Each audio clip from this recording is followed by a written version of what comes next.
Hello, ladies and gentlemen. Welcome to this week's episode of InFocus.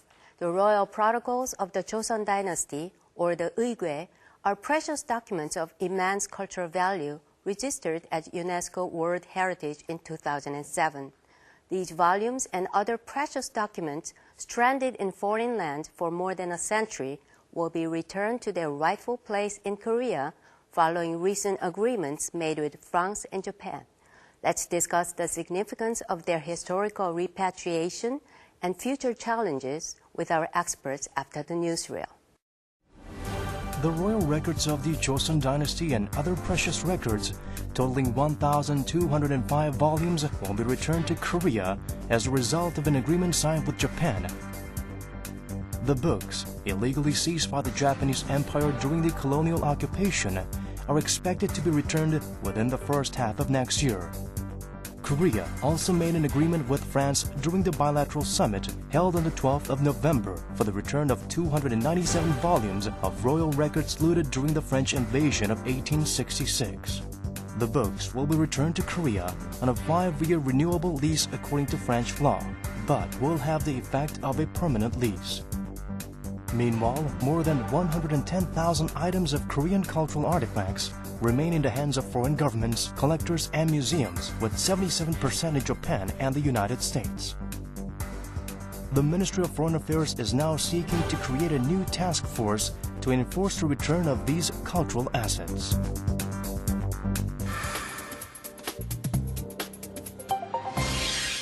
Welcome back. We have 3 expert guests in the studio today. Joining us on my right is Mr. Cho Dae-sik, Director General for Cultural Diplomacy and Public Diplomacy at the Ministry of Foreign Affairs and Trade. Welcome to the program. Yep. And to my left is Professor Lee Jae-kyung from the Konkuk School of Law. Welcome to the program. And finally, we have Mr. Park Ki-tae, founder and head of VANC, the Voluntary Agency Network of Korea. It's a pleasure to meet you. You too. Recently, Korea signed agreements with Japan and France to retrieve the stolen royal records of Joseon Dynasty. What do you think is the significance of return of these records? I believe this is a welcome news because this is a resolution of the long-standing issue, which was a source of constant dispute between, diplomatic dispute. Korea, we have been trying to restore this cultural asset for more than 35 years. And I believe there is some reasons to be proud of for this news because the national treasure is a source of national pride. So the return of this national treasure is, I think, in a sense, a restoration of our national pride. So I think that's one aspect that we have to celebrate. And I just add one more thing is this is also an outcome of the coordinated efforts by public and private sector. I see. Professor Lee, in your view, what would be the most important significance? Yeah, this is the balancing between the formula and the practical gain. When it comes to the form, this is a lease, not the return of ownership. So if the Korean and France agreement is a lease because the France still wants to keep their ownership. So maybe many the public interest group in Korea might be complaining about the form because we might be admitting their ownership by the form of a lease. But in other parts, I guess this is the first step to the virtual return of our value of cultural property. So it could be a very welcome news as well. For the Korean and Japan agreement, it is not a lease, it is a return of ownership. But for the agreement, the Japanese government tried to avoid the term of the return.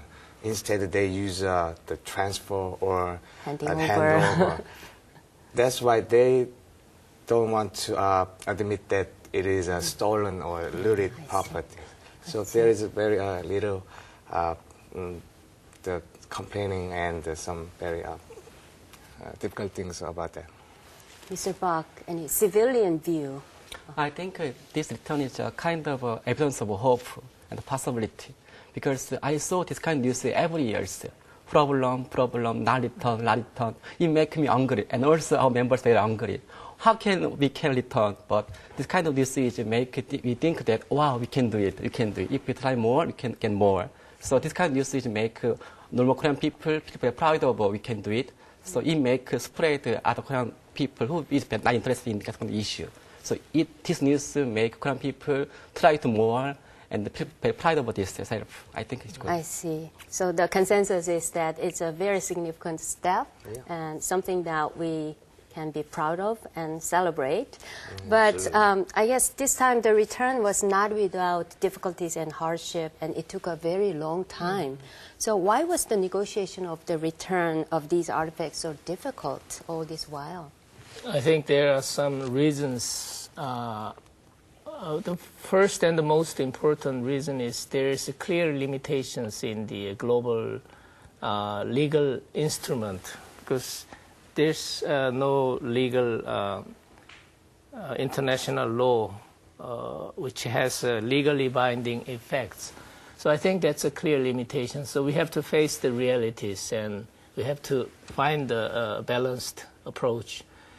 And that's the other reason is countries' possession has a reluctance in returning their properties, because they believe it would establish a bad precedence. So I think that's two main reasons why it takes so long to have a negotiation. I see. Any legal aspect of that difficulty and hardship? Maybe every country has their own rule, own law of the protection of cultural property, which is located in their own the country. So in France, even though we believe that the Joseon royal documents belong to us, but they believe that documents belong to France.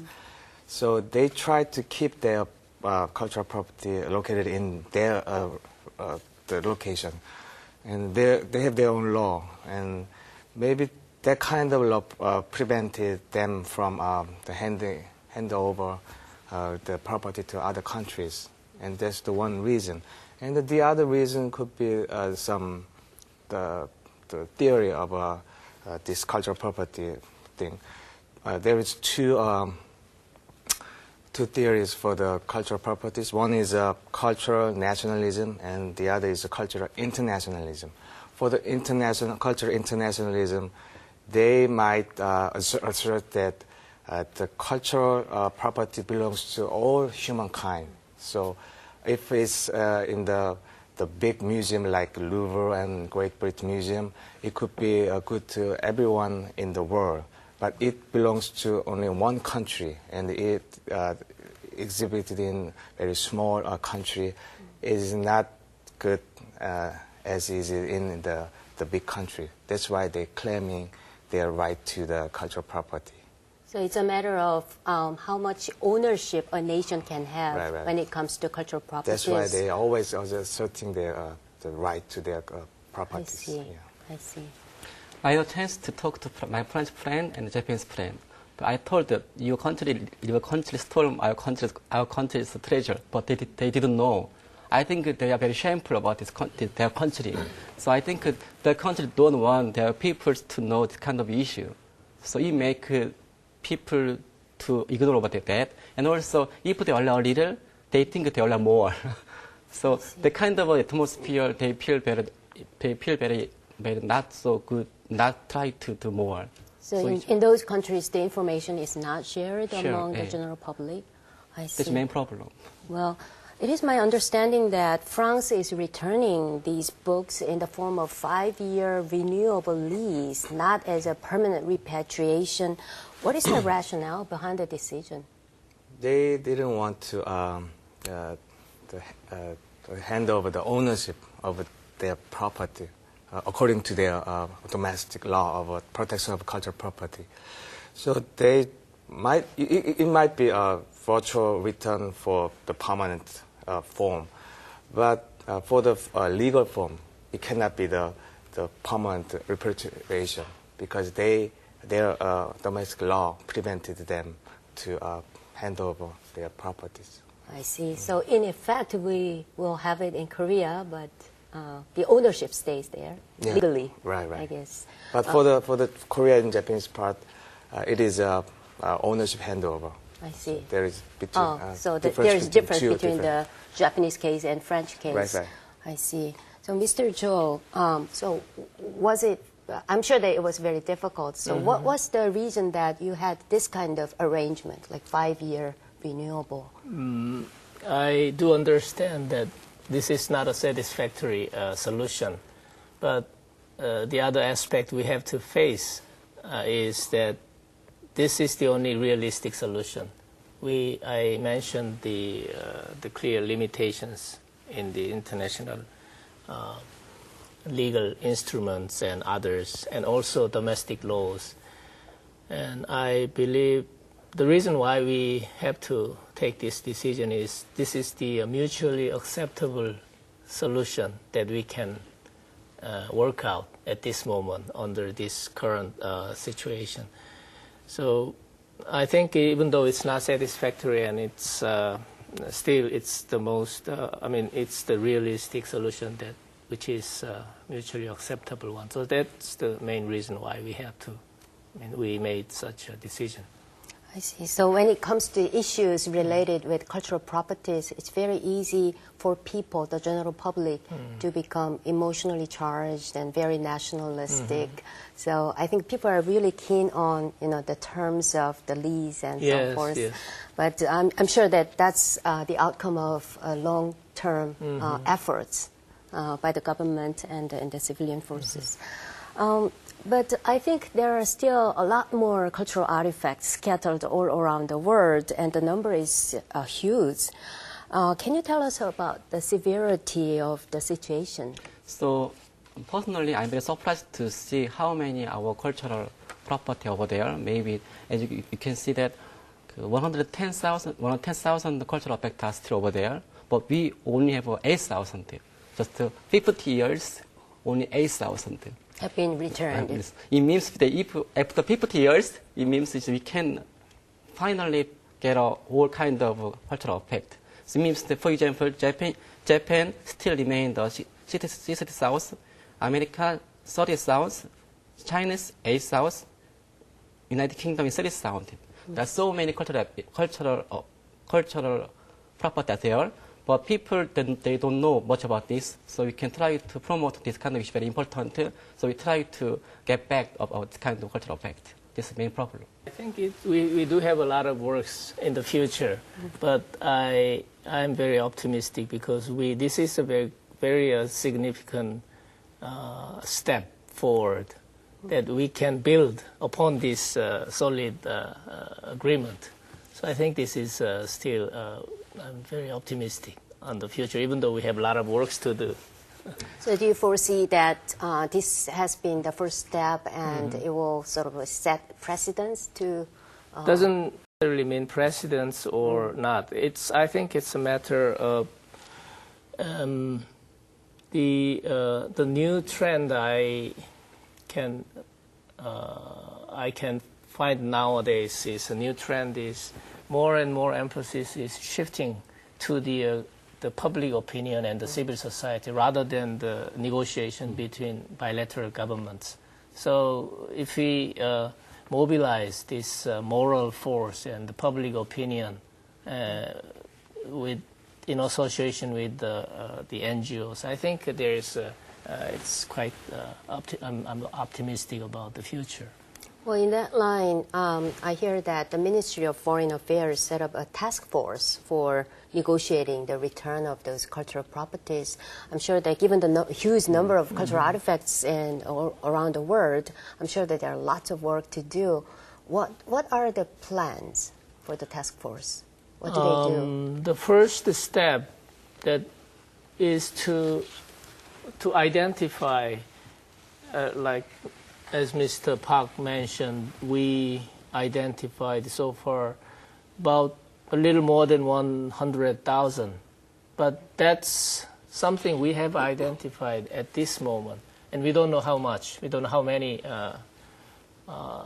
the cultural properties are scattered around the world. So identifying the number and the countries and whereabouts, I think that would be the first step. And so we will start from this first step, and we will have coordinated efforts between governmental agencies and also with the civil societies. So I think the establishment of this task force within the government under the Prime Minister's office is a step forward. Mm-hmm. I see. Mr. Park, you are leading this civilian organization and you are very concerned about this issue. Any suggestions for the government? I want government to cooperate with the civilian people and the civilian school teacher because I talk to many kind of overseas students teacher. They think their country was very, very proud, very loved, very respected by other people. But when I talk to this issue, they feel shameful. Is it true? Is it true? Is it true? So I think that if we persuade if we persuade overseas students, teachers, students, maybe they can send their invoice to the government. It means that I want government to persuade the Korean people, and Korean people persuade the overseas Korean teachers, students, and then they try to persuade the government. This kind of connection make all our dreams come true. So I want the government to persuade to make Korean people into a diplomatic, cyber diplomatic. It make this possible. I see. So you think it's that one of the first priorities is to boost the public awareness of the issue. I see. To put this issue in a more global perspective, I think we are not alone who have this problem and who have worked very hard to solve this problem. And I hear that countries like China, Egypt, Greece, or India, these countries also have this problem, and there have been some successful stories and many stories which are not, many issues which are not resolved. Is there any way to force the former colonizers to return those cultural artifacts, in addition to appealing to their moral sentiments? Yeah, there has been many the national treaty between countries about the cultural property protections, but it is effective until it is start to effective. So the things in the past, like before the World War First and Second, it is not applied to that kind of looting. So we tried to build a new treaty, like nation to nation, or we tried to make the multilateral treaties between countries. So, or maybe the victim countries should build like some international solidarity to claim our rights to the former colony countries as well. I see. So building some sort of international cooperation. There is many meetings going on. Yeah, there have been some international meetings. Right. And, as Mr. Park briefly mentioned, perhaps it's very important to sort of raise the public awareness on this issue in those countries where the cultural properties are located. So what can be done for cultural diplomacy and public? I believe this on the two levels. The first on the domestic level. On the domestic level, mobilizing the civil society and raising awareness of this is important, not just because that we can put pressure on the international community and government, but more effective ways to influence the civil society of the countries scattered around the countries of possession.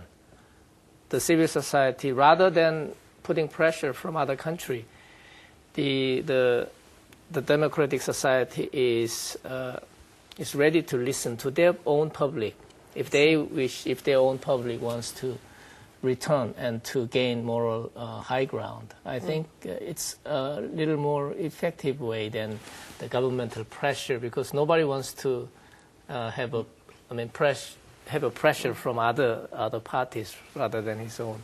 So I think that's one aspect. And the public opinion, the importance of public opinion is, I believe it's not legally binding, but this is morally binding. Sometimes morally binding pressure is more effective than legally binding. So on the one hand, we have to step up our efforts in having a more stronger legally binding international agreements. But at the same time, I think we have to work two tracks. I see. So Mr. Park just mentioned letting the students and teachers know exactly what happened and sort of make public awareness. And how about the intellectuals in those countries? Are they, I think intellectuals and scholars are also, they will be a good supporters in resolving this issue. I see.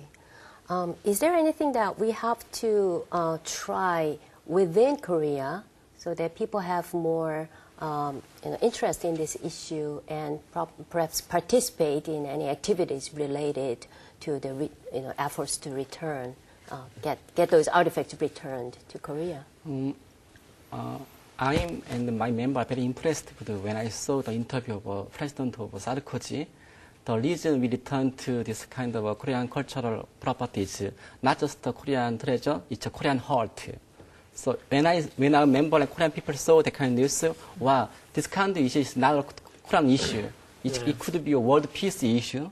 So it makes Korean people, wow, let's do that. This is not just Korean problem, this is a world peace problem.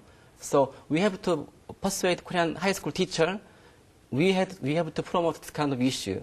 Not for just Korean people, Korean national issue, but for all the issue, all the peace issue. This kind of must make Korean people do more activity. I see. I think we are getting nearer to the concluding time. Professor Lee, anything that you would like to add to this discussion? What will be the future step, or what should we do? Yeah, first, we have to cooperate with the victim countries like Greece, Egypt, and Italy. And we should learn from their cases, the precedent cases. And some of them are success and some of them are failure. So there is many good negotiation point from their cases. And the second thing is about the international treaty things. So we have to sign some treaties which can promote our the getting back the properties in the near future, maybe. So we need to study and research all the things. I see. As soon as possible. Mr. Zhou, any concluding? I think the lessons that we can learn from the past experience is, I think there's two keywords. One is coordination and private-public partnership. The other one is we need the patience and with long-term perspective, because it takes, we cannot solve this issue one day. So we need the patience, and at the same time we need the coordinated efforts between public and private sectors, like you said, and also from the governmental efforts, we are trying to build a systematic and comprehensive system that we can continue to have this the outcome of the successful the developments. Thank you. I think that's all the time we have today. Thank you for being here and sharing your insights. Thank you for inviting us. The vast amount of Korean cultural properties scattered all across the world are lingering traces of the ignoble past, just as the value of these cultural treasures should be shared with the entire human race. Their displacement is a shared shame both victim and aggressor have to strive to rectify. Let's look forward to the day that these cultural properties are are returned to their rightful place to be appreciated in the rightful manner. This has been Park Sang-mi for InFocus. Thank you for watching our program.